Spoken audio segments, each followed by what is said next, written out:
Na početku dnevnika jedna ekskluzivna, ali nimalo lepa vest. Na današnjem treningu u Mariboru pijani slovenački navijači napali su ekspediciju Partizana. Za dnevnik SOS kanala izveštaj sa lica mesta poslao nam je Dragomir Jovanović, a posle toga u fonu izveštaja vidjet ćete i nemontiran ekskluzivan materijal koji je pripremila ekipa SOS kanala iz Maribora.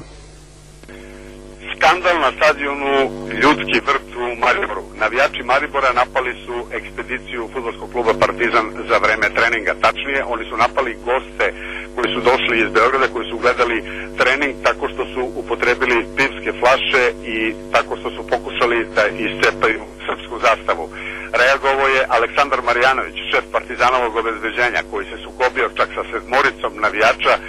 Korišćene su sva moguća sredstva ovde za tuču, čak je umalo i nastradala oprema SOS kanala. Snimatelj Zoran Životić je snimio sav materijal koji sada traži slovenačka policija i ne znam kako će reagovati uopšte i policija i organizatori, a i sama UEFA zbog ovoga, jer je trening zvaničan. Trening je potpuno neobezbeđen bio, tako da su pijani navijači ušli na trening.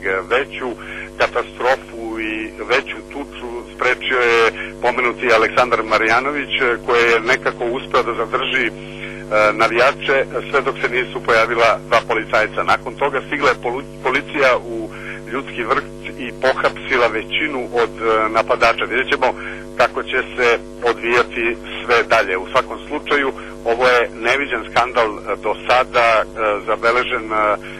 Skoro nismo čuli da se nešto tako desilo, jer je ipak ovo međunarodna utakmica pod okriljem UEFA i ovo je zvaničan trening koji je uvek u programu pre početka utakmice. Iz Maribora, Dragomir Jovanović.